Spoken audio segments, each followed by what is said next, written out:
我又觀看，見羔羊站在錫安山，同他又有144000人，都有他的名和他父的名寫在額上。我聽見從天上有聲音，像眾水的聲音和大雷的聲音，並且我所聽見的好像彈琴的所彈的琴聲。他們在寶座前並在4活物和眾長老前唱歌，仿佛是新歌。除了從地上買來的那144000人以外，沒有人能學這歌。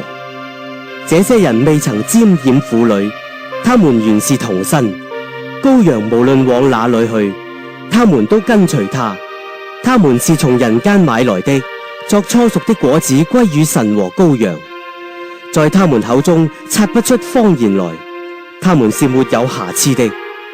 我又看見另有一位天使飛在空中，有永遠的福音要傳給住在地上的人，就是各國、各族、各方、各民。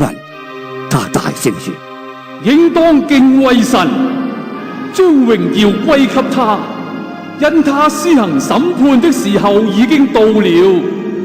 應當敬拜那創造天地海和眾水泉源的。又有第二位天使接着說：叫萬民喝邪淫大怒之酒的巴比倫大城，傾倒了，傾倒了。又有第三位天使接着他們大聲說：若有人拜獸和獸像，在額上或在手上受了印記，這人也必喝神大怒的酒。此酒斟在神憤怒的杯中，純一不雜。他要在聖天使和羔羊面前，在火與硫磺之中受痛苦。他受痛苦的煙往上冒，直到永永遠遠。那些拜獸和獸像，受他名之印記的，晝夜不得安寧。聖徒的忍耐就在此，他們是守神誡命和耶穌真道的。我聽見從天上有聲音說：你要寫下，從今以後，在主裏面而死的人有福了。聖靈說：是的，他們息了自己的勞苦，做工的果效也隨着他們。我又觀看，見有一片白雲，雲上坐着一位好像人子，頭上戴着金冠冕，手裏拿着塊鐮刀。又有一位天使從殿中出來，向那坐在雲上的大聲喊着說：伸出你的鐮刀來收割，因為收割的時候已經到了，地上的莊稼已經熟透了。